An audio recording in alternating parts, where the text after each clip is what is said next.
IP itu udah tidak asing lagi, namanya Cisco dan VMware. Dan prinsipal ini dua-duanya ada di Gartner 4 ya, sebagai leader untuk teknologi SD-WAN gitu ya. Lalu kita juga ada perwakilan Pak Johari dari sebagai managed service provider, dan juga Pak Johannes dari sebagai customer ya, yang memang sudah mengimplementasikan SD-WAN dan sudah disampaikan benefit-benefitnya. Oke, terima kasih. Mungkin sekarang kita masuk ke dalam session diskusi dan Q&A ya. Sudah cukup banyak pertanyaan yang masuk ya. Ini sampai 50 lebih gitu ya. Tapi kita akan coba saring beberapa untuk bisa ditanyakan langsung ke panelis. Nah, sementara tim admin menyaring pertanyaan, mungkin saya ada sedikit pertanyaan ke beberapa narasumber dan panelis. Mungkin pertama ke Ibu Melvira ya. Nah, jadi memang sudah banyak sebetulnya artikel-artikel gitu ya, data-data yang menjelaskan bahwa benefit SD-WAN itu seperti apa gitu ya. Consideration juga sudah diberikan gitu. Tapi masih ada juga yang mungkin ragu gitu ya, Bu Melvira, atau enggan, masih nyaman mungkin dengan teknologi WAN gitu ya. Nah, kira-kira itu drivernya apa tuh Bu ya, untuk industri atau perusahaan yang memang masih enggan untuk pindah ke SD? Iya, terima kasih Pak Edi. Mungkin kalau dari kacamata IDC ya Pak, dan tadi sudah saya sampaikan juga di presentasi ya, mungkin dari tren digital itu sendiri ya Pak, ini juga daripada teknologi partner juga sudah sampaikan bagaimana sekarang kedepannya kita melihat ekosistem IT gitu ya di dalam perusahaan pun juga akan berkembang. Kita akan menggunakan cloud, kita akan ada as a service deployment model juga kedepannya gitu ya. Dan baik lagi dari customer trendnya yang sekarang mengharapkan adanya gitu ya, lebih cepat, lebih dinamis, bagaimana agile terhadap perubahan-perubahan yang ada, itu at the end of the day akan membutuhkan dari tim IT daripada enterprise itu juga mulai consider dari network planning dan juga arsitektur dalam perusahaan. Jadi mungkin balik lagi kalau concernnya mungkin balik lagi kalau dari beberapa referensi yang kita dapatkan, banyak enterprise yang masih belum paham gitu ya, bagaimana cara yang memulai, dan mungkin harapannya hari ini juga bisa menjadi salah satu cara untuk teman-teman semua di sini juga mulai gitu ya, daripada adanya SD-WAN. Jadi baik lagi yang kami lihat driver utama untuk rekan-rekan di sini bisa menggunakan SD-WAN atau even dari services apapun itu, dari untuk bisa ini ya, lebih agile terhadap perubahan-perubahan yang terjadi gitu ya, terutama dari kacamata IT environment di dalam perusahaan, untuk bisa provide better customer experience. Mungkin itu yang kami observe ya dari beberapa referensi di study. Baik, terima kasih Bu Melvira. Ya, tadi disebutkan terkait pemahaman ya, dan Pak Johari juga tadi sempat menyebutkan bahwa terkait kompleksitas untuk migrasi gitu ya ke SD-WAN-nya gitu ya. Oke, mungkin saya juga ingin menyinggung terkait SD-WAN dan SASE gitu ya. Mungkin saya akan beralih ke Pak Hendro ya. Tadi Pak Hendro menyebutkan SASE ini dengan dengan SD-WAN salah satunya di dalam teknologi security VMware. Nah, ini sepertinya tidak bisa dipisahkan ya, SD-WAN dan SASE ya. Tapi walaupun dalam implementasinya sebetulnya mungkin bisa dilakukan gitu ya. Nah, itu apakah benar seperti itu? Dan kalau memang oke, saya SD-WAN dulu deh gitu ya, SASE belakangan ya. Nah, ini apa nih cons-nya nih seperti itu Pak Hendro? Oke, terima kasih Adi. Jadi memang benar kalau dari sisi SASE, terutama pada sisi VMware, kita melihat bahwa user akses itu kan bermacam-macam. Ada yang akses dari branch, ada yang aksesnya dari manapun. Juga device-nya juga macam-macam. Nah, di sini kita ngasih semacam option. Dari sisi customer seperti apa? Apakah dari sisi branch? Otomatis kita melihat kalau branch office itu adalah solusinya lebih ke arah SD-WAN. SD-WAN ke arah connectivity. Kemudian ada function security-nya. Dari sisi customer mungkin mereka beranggapan bahwa saya hanya butuh dari sisi connectivity tanpa security terlebih dahulu. Itu membutuhkan sekali. kemudian di kemudian hari ada perubahan mau ditambah security-nya, kita tinggal dari sisi kita hidupkan aja dari sisi features-nya. Kita semua sudah ada, kita tinggal deliver, tergantung dari sisi customer mau mempergunakan atau enggak. Itu sih. Jadi mungkin cons-nya dari sisi features, dari sisi function semua tersedia, tinggal akan dipergunakan saat ini ataukah untuk yang akan datang. Gitu sih Pak. Oke, baik, terima kasih Pak Hendro ya. Oke, saya coba ke Pak Andris ya, kembali masih dengan SASE gitu ya. Nah tadi sudah dibicarakan gitu ya terkait driver sebuah company untuk pindah ke SD1 gitu ya, consideration-nya apa gitu. Nah, mungkin Pak Andris bisa jelaskan lebih detail gitu ya, kira-kira tanda-tandanya tuh apa sih kalau customer itu udah harus segera ke SD1 ini gitu. Kalau perlu langsung ke SASE gitu ya. Silakan Pak. Makasih Pak. Ya. Saya rasa apa yang dijelaskan Pak Yohanes tadi itu menggambarkan banget nih situasi yang tadi Pak Edi tanya. Karena beberapa poin. Yang pertama, kalau kita bicara bahwa link itu kecil-kecil, ya kan? Harga MPLS mahal, link kecil-kecil. Sementara dengan saat ini digital transformasi terdorong ke depan sangat cepat Pak, itu membuat koneksi menjadi sangat krusial.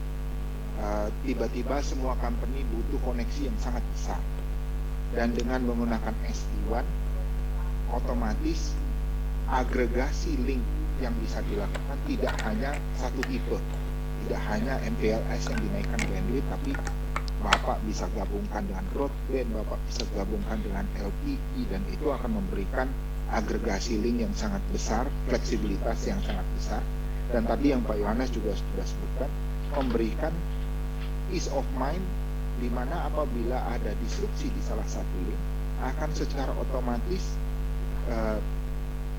tercover, jadi resiliensinya terjadi. Hal yang kedua adalah kalau kita mulai bicara bahwa devices yang ada di branches atau di ujung itu udah mulai berumur lah ya, udah saatnya kita lakukan refresh. Dan tentunya ini bicara capital expense Pak. Karena itu saya link balik ke apa yang Pak Jauhari tadi katakan. Ini adalah tanda-tanda atau gejala yang saya rasa perlu sekali kita mulai pikirkan untuk kita atasi dengan managed service SD1. Mengapa? Karena secara industri, saya ngelihat di banyak industri itu kemampuan klien-klien kami untuk menghadapi IT itu nggak banyak. Jumlah orang IT-nya mungkin 5 orang, usernya 5.000.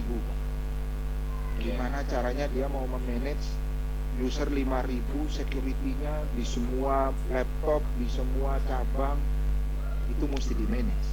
Tapi itu adalah tuntutan kepada IT. Karena itu apa yang Pak Jauhari tadi sampaikan, bahwa managed service SD1 akan sangat membantu ini. Ini benar-benar breakthrough yang luar biasa Pak, karena secara CAPEX menjadi OPEX, secara security tercakup, secara IT operasional tercakup, secara link flexibility tercapai. Kurang lebih mungkin itu Pak yang saya bisa. Siap, baik, terima kasih. Nah ini semoga menjadi informasi untuk mungkin para peserta webinar ya, yang mungkin masih ragu-ragu gitu ya. Semoga sudah bisa lebih confirm lagi gitu ya, dan inform gitu ya, terkait benefit dari SD1, dan mungkin bisa melihat kondisi company seperti apa saat ini dan bisa mengambil langkah dengan cepat. Nah, mungkin tadi Pak Yohanes juga sudah menyampaikan ya sebagai perwakilan dari customer yang sudah mengimplementasikan SD1 untuk benefit. Nah, mungkin dari Pak Yohanes sendiri ini saya agak penasaran ya.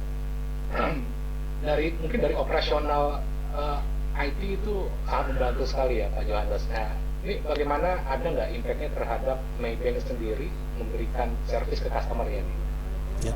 Gimana Pak? Silakan. Ya, terima kasih Pak Edi. Ya. Jadi yang utama memang seperti yang saya sebutkan tadi, the challenge yang utama adalah pada saat itu sebelum kita mengimplementasikan SD1, challenge-nya adalah kita tidak bisa cope dengan user needs, jadi kebutuhan bisnis yang basic dulu deh sebelum memasuki aplikasi-aplikasi baru yang cloud native atau cloud ready. Dari basic info, basic services yang harus diberikan di cabang itu pun kita sangat-sangat challenging ya, karena tadi keterbatasan bandwidth, terus kemudian dari faktor resiliensi juga kita tidak bisa memberikan resiliensi yang seamless. Nah sekarang dengan diimplementasikan SD1 sejak tahun 2020 di Maybank, maka kita bisa memberikan service level yang sama terhadap semua cabang kita dengan adequate bandwidth, dengan resiliensi yang bisa seamless. Kemudian juga ini yang agak unik di perbankan biasanya, tidak semua cabang kadang-kadang itu membutuhkan traffic atau bandwidth yang sama. Sometimes ada sebuah event atau sebuah acara di masing-masing cabang yang membutuhkan kebutuhan komunikasi yang mendadak dan besar di hanya waktu tertentu. Nah, di sini itu benar-benar sangat membantu buat kita karena secara ideal kita juga bisa melakukan ekspansi dari sisi bandwidth. Terus kemudian kita juga bisa squeeze lagi ketika itu tidak lagi dibutuhkan sebesar itu trafficnya. Mungkin itu aja yang paling dominan dari implementasi yang sudah diterapkan selama hampir ada makanan setahun setengah. Makanan enak Ya. banget. Terima kasih Pak Jonas. Ya, betul ya. Jadi mungkin untuk acara-acara yang di luar kantor gitu ya, acara-acara show seperti itu ya, biasanya memang kalau kita pakai yang tradisional itu sangat susah sekali ya. Kecuali pakai visa mungkin baru kita bisa mobile seperti itu. Tapi dengan SD1 itu lebih cepat ya gitu ya Pak Jonas ya. Oke, baik. Nah, mungkin saya juga mau ke Pak Johari ya. Pak Johari mungkin sebagai perwakilan dari managed service provider yang mungkin juga memanage Maybank gitu ya. Nah, ini bagaimana nih Pak Johari memanage SLA nih di timnya? Karena kalau kita lihat tadi SD1 cukup banyak ya, hampir 9.000-an lebih gitu ya, dan juga dilakukan proaktif. Nah, ini dari sekian banyak device gitu ya, proaktif itu banyak tiket. Ini gimana Pak untuk memanage SLA terutama dalam resolusi insiden pelanggaran? Terima kasih Mas Edi. Ya. Jadi kita sudah sejak 2015 beroperasi itu memang sudah menerapkan automation ya. Jadi kita membangun platform tools yang terintegrasikan berbagai macam aplikasi gitu. Dan lain controller itu kita feed gitu ya, lognya untuk sistem kita, untuk kita buat kita saring, kita analitik, kemudian jadi di open ticket gitu. Jadi yang memonitor bukan manusia, itu mungkin yang bisa buat kita lebih cepat. Kalau manusia mungkin dikasih sistem jelas, kita harus potong untuk kita untuk tahu mana yang problem, mana yang enggak. Tapi kalau ini enggak, manusianya bekerja seperti biasa, tapi sistemnya akan push tiket gitu ya, bahwa ini ada problem yang sudah dianalitik. Jadi problem yang tiketnya adalah betul-betul problem yang memang sudah difilter gitu, bahwa ini betul-betul problem yang perlu di resolve.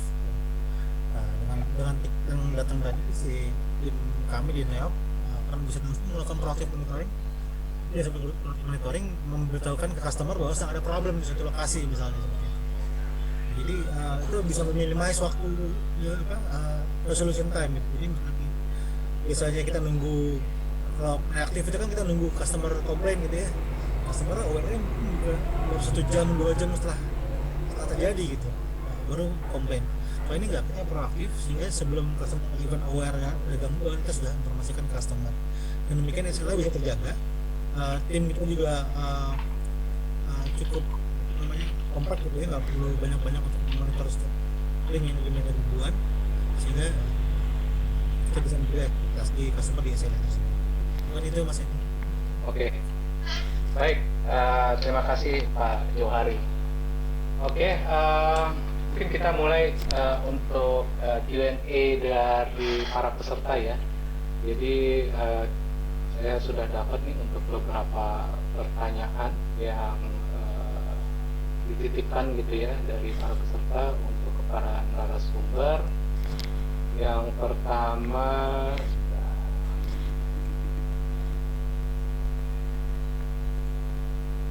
oke, mungkin ke Pak Andris dulu ya. Ini dari Pak Yoyo Sisbianto di BNI. Bagaimana solusi SD1 yang menggunakan link VSAT? Jangan Pak Andris. Oke, kalau dilihat dari sisi koneksi ya Pak, VSAT pun masih bisa di cover, dan kita memang pernah deploy ini untuk customer di oil and gas Pak. Jadi solusi kami sangat memungkinkan untuk melakukan agregasi dengan VSAT juga sih Pak.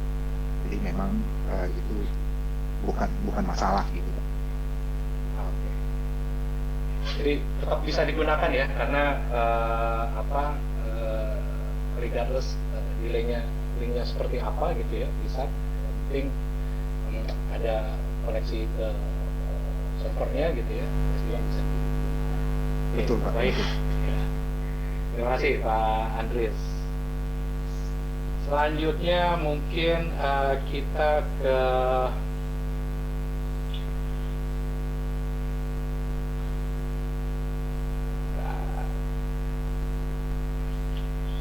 ini dari Bang Calvin, mungkin ke Pak Hendro ya. Ini sebetulnya sudah dijelaskan, tapi kita coba tanyakan dari Pak Adi Darmawan, Bang Calvin. Oke. Bagaimana jaminan terhadap keamanan trafik data yang ditransfer via SD1, dan bagaimana solusi SD1 untuk daerah terpencil yang jaringan seluler juga sedikit? Nah ini silakan Pak Hendro. Oke, pertama berkaitan dengan jaminan keamanan security. Jadi traffic yang dikirimkan yang melalui SD1 itu semua sudah di-encrypt. Jadi seperti yang disampaikan oleh Pak Alno tadi, VPN++, jadi sudah dilakukan encryption. Jadi istilahnya kalau ada orang yang mencoba untuk ambil data di tengah-tengahnya, itu paling tidak mereka dapat encrypted data. Itu yang dari sisi jaminan keamanan berkaitan dengan transport. Nextnya tadi berkaitan dengan daerah terpencil ya Pak. Ya. Dari sisi SD1 sebenarnya sih sama seperti yang disampaikan oleh Mas Andris tadi. Regardless transportnya apa, baik itu mau pakai VSAT, mau pakai LTE, mau pakai broadband, itu sebenarnya sih kita bisa handle. Dalam artian kalau seandainya memang dari sisi bandwidthnya kecil-kecil, nah kita punya kesempatan nih dengan SD1, kita bisa aggregate dengan banyak provider, dengan banyak macam connectivity. Jadi seolah-olah kita mendapatkan bandwidth yang besar, sehingga dari sisi availability, kemudian redundancy bisa tercover. Itu sih Pak. Oke, jadi tidak masalah Pak ya, walaupun lokasi remote dengan sinyalnya mungkin GSM yang sangat kecil gitu ya, mungkin itu bisa membantu gitu ya untuk user untuk mengoptimalkan gitu ya bandwidth yang ada gitu ya.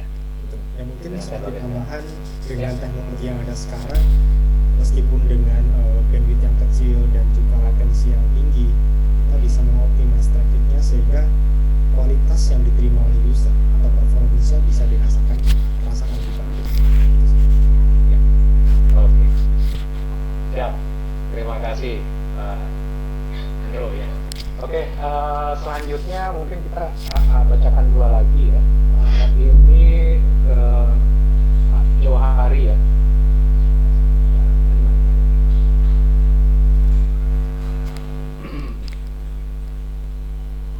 Oke, ini dari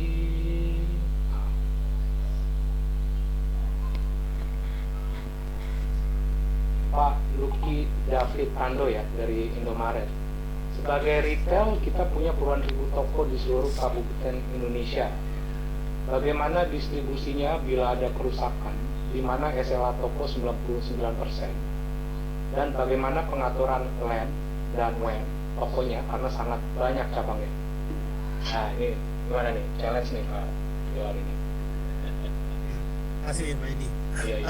Ya jadi tadi kami sebutkan di depan bahwa service kami itu support mulai dari depan support nih, mulai dari assessment proses.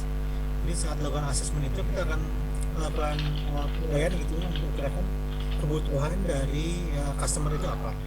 Termasuk misalnya tadi SLA-nya harus 99, something gitu ya, atau misalnya harus 4 jam ya maksimal sudah di solve.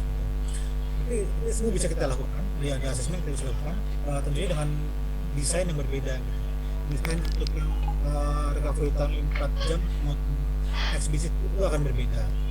Contoh misalnya kalau ada beberapa tempat yang kecil, misalnya customer ingin ada SLA-nya 99,99% misalnya gitu ya, itu syaratnya ada dua. Pertama, konektivitasnya nggak boleh satu, itu untuk cover SLA untuk connectivity. Kedua, tentu device-nya juga harus bisa di-replace dalam 4 jam misalnya. Gimana caranya? Nah itu kita harus taruh di backupnya di lokasi yang dekat dengan area tersebut. Itu yang proses assessment itu yang sangat krusial. Itu saat desain itu nanti akan menyesuaikan dengan assessment yang requirement yang dibutuhkan oleh customer, termasuk spare manajemen dan seterusnya. Mungkin itu yang itu ya LAN ya tadi. Iya. LAN ya. Beberapa produk seperti SD yang sudah menggunakan SD yang udah ada seperti SD branch gitu ya, misalnya sudah ada wireless LAN, itu pun bisa dikontrol secara remote. Jadi manajemennya bisa kita lakukan juga secara remote. Baik, terima kasih Pak Johari. Ya mungkin ini pertanyaan terakhir ya. Saya coba. Nah, ini ada yang bertanya ke Pak Ono nih. Pak Ono, ini dari Fadil PT MRTJ Pak. Nah, ini apa kelebihan SD-WAN dibandingkan MPLS Pak? Untuk kebutuhan aplikasi, apakah SD-WAN dan MPLS bisa saling melengkapi? Ini jawaban sederhana aja ya. MPLS ada di bawahnya SD-WAN sih. Jadi SD-WAN bisa pakai MPLS, bisa pakai VSAT, pakai fiber, pakai LTE segala macam, itu aja sih. Jadi lebihnya plus gitu. Oh gitu ya. Jadi sebenarnya bisa ini apa ya, bisa saling melengkapi gitu ya sebetulnya untuk SD-WAN dan MPLS. Lebih ke MPLS pakai SD-WAN pakai MPLS sih, lebih kayak karena itu. SD-WAN pakai MPLS. Itu Pak Jo lebih sakti daripada saya loh itu. Lu salah nanya, harusnya ke Pak Jo. Baik, mungkin Pak Jo bisa menjelaskan nggak? Nah, kira-kira gimana nih? Untuk ini, apakah MPLS kelebihan SD-WAN dibandingkan MPLS, Pak Jo? Nah, ini, apakah bisa saling melengkapi nih? Masih mute. Iya sebetulnya melengkapi ya. Jadi betul Pak Polano bahwa SD-WAN menggunakan MPLS dan menggunakan juga yang lain bisa ya. Internet, VSAT, berbagai media juga bisa. Tapi menurut saya itu lebih melengkapi karena seperti di banking misalnya contohnya, tentunya nggak bisa lepas dia banking itu langsung pakai koneksi internet gitu, karena tetap ada part-part yang core banking application-nya harus melalui MPLS. Nah itu harus bisa diatur juga. Satu cabang bisa mengakses ke internet pun ke core bankingnya. Jadi MPLS tetap ada di situ. Tapi Baik, terima kasih Pak Johari untuk penjelasannya dan juga Pak Ono ya. Oke, itu sudah 5 pertanyaan yang saya sampaikan dari para peserta webinar. Mungkin untuk mempercepat ini ya, sudah 30 ya sekarang ya. Baik. Oke, mungkin saya coba akhiri session ini. Tadi kita sudah cukup banyak tanya jawab gitu ya, baik